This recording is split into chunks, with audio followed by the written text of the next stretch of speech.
I'm Danny Eagle. I'm also a DJ Tangerine. We're in my dorm, just hanging out, also known as my office. We're chilling. We're having a great day. It's a great day.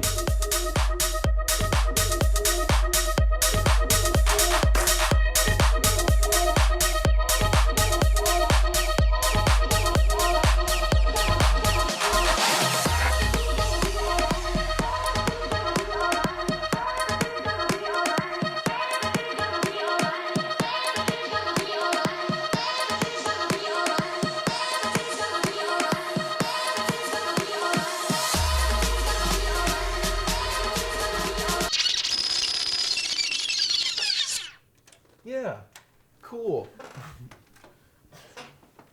I've definitely always been into music, and I went home the other week recently, and I found when I was a little kid, I had a little like DJ toy, and I'm like, oh my god, this is the origin. This is where it all began.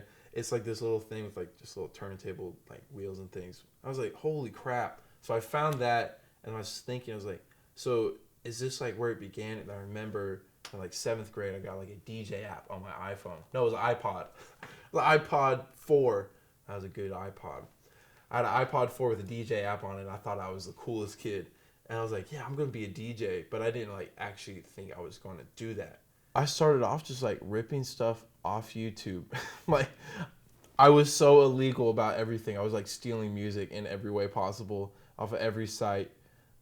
And like cheating like Spotify, like free subscriptions, because back in the day you could like get a Spotify like free trial for 7 days and then go offline, so all the songs you downloaded you could have for like 6 months. That's how I would DJ. Like the first few events when I was like 15. I was 15, so it's okay. I don't do that anymore. I haven't done that like since, but that was like the beginning. I don't think there's any repercussions because like no one cares. It would just sound like trash. That's the biggest repercussion. It would just be horrible. I'd probably get some like people on Twitter being like, yo, this dude sucks, but no like feds would be on me. I don't think people really care that much. I know there's the music police that's like based out of Tennessee and all that stuff. And they make sure you're doing things right. But as long as it sounds good, really no one cares. That's the craziest thing. But it's cool.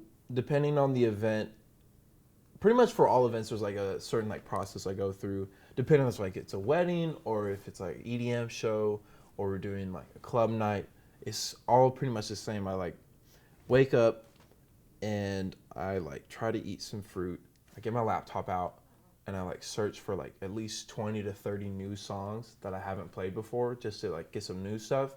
Download all of them and I like play around with it for a bit, and then I like try to figure out like some good combos for the night, because there's like a whole like there's a big balance between having stuff prepared and then just freestyling it.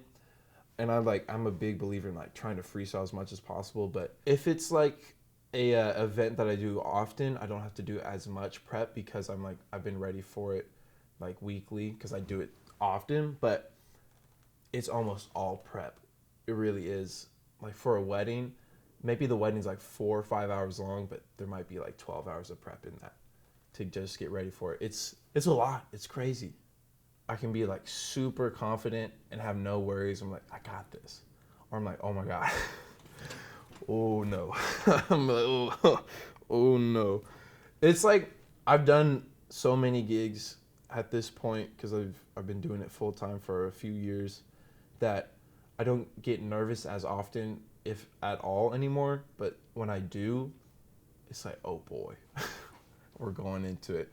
It's the idea that first happens like, all right, I'll either be really nervous or really confident, but I always be like, all right, let's just get into it and I'll figure it out as we go. And that's always like the mindset I have to have. I have to like just trust my instincts.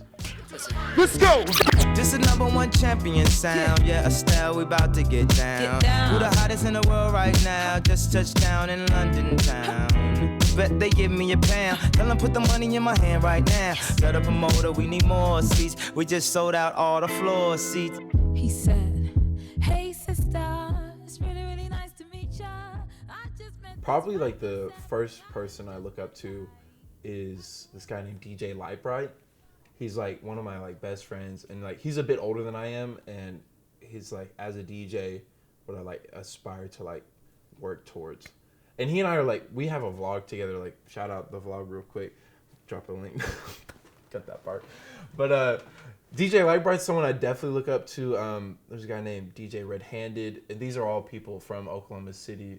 When you're a DJ, you're either an artist or you're just like a playlist, right? So you're either playing exactly what they want or you're playing what you want to give them. And it's finding that balance of like getting the line back and forth of what you want to play them and what they need to hear, and really blurring the line between artists and just job.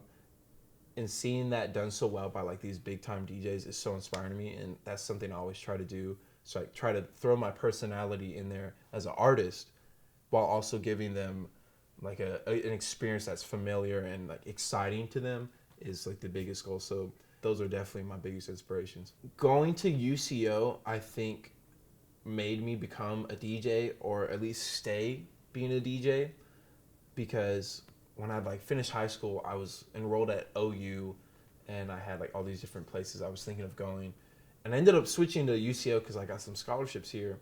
But I like look back and think about it now, going to UCO allowed me to like continue being a DJ and like grow into that career, because I was like centralized where I could like have equipment stored at my parents' house and like meet all these different people, where I think as if I had like gone to OU or like another school, I wouldn't have been able to like bring my equipment with me or like have anything in like proximity.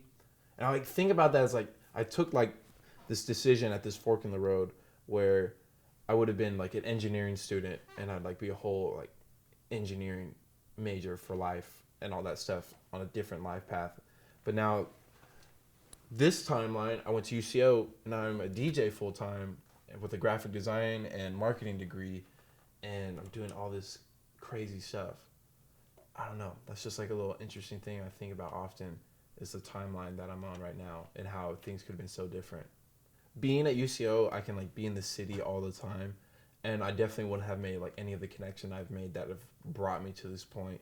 Like meeting DJ Lightbright has like given me so much like experience and opportunity that has like built me into like the well-rounded DJ, and like all these entertainment companies I like do work for. I don't think I would have met them in Norman because they're not in Norman. All these like crazy things. So I think about that a lot, like the turn of events that's like led to here, and definitely like going to UCO is probably like the biggest decision that's made me into all of this today. Oh, so interesting things.